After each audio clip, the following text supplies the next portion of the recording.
Welcome, welcome, welcome. Here to drop some wisdom on y'all today. But this is not coming from me. This is coming from Lao Tzu, from the Tao Te Ching. And I just wanted to read a passage from here, tell you guys my interpretation of the passage, tell you guys what I gained from it, and hopefully it resonates with whoever's listening to this, and just something for you to intellectually chew on for the day. Something to, I'm hoping integrate into your life.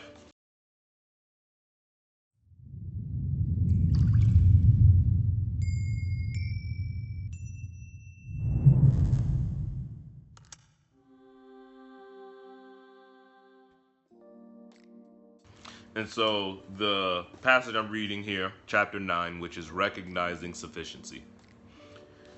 If a vessel you are carrying is already full, it is best not to add anything more.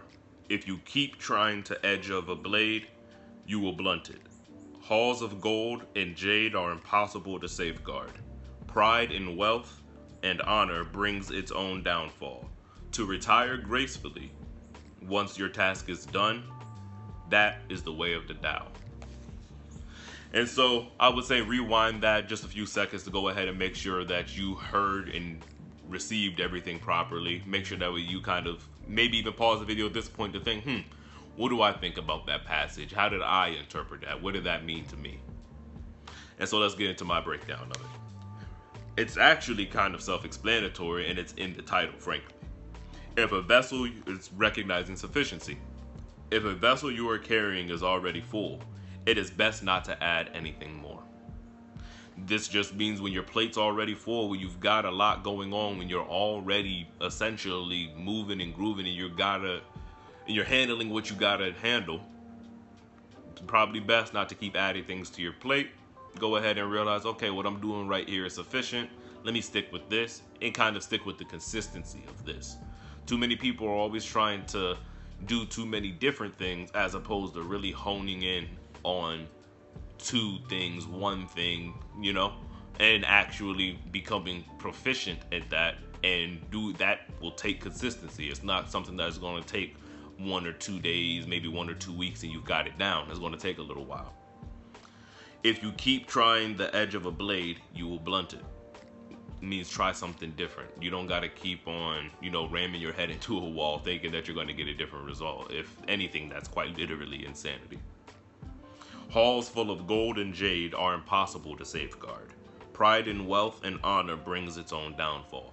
That kind of reminds me of, I'm not sure what passage it is from the Bible, but the pride cometh before the fall. That's a very common thing that you hear, and not only that you hear, personally I've experienced it as well as seeing it happen on numerous things, from celebrities to actually the most recent example I've seen was on the show Survivor. Somebody was doing very, very well to start the game off, and they were flowing and going, and they had a lot of things moving for them, and then the next thing you know, the tides change and they're quickly voted out. And it all started from the fact that they started playing recklessly because they were doing so well, and they had their halls full of jade and gold, and the pride came in, and it ultimately led to their downfall. You can take that out from the game of Survivor and put that on to anything in your life. Anytime you start talking crazy before something's secure, anytime, never really ends well. Probably shouldn't do that. To retire gracefully once your task is done, that is the way of the Tao. And what that really just means is, hey, it's, the best analogy I have for that is when somebody scores like a touchdown in American football.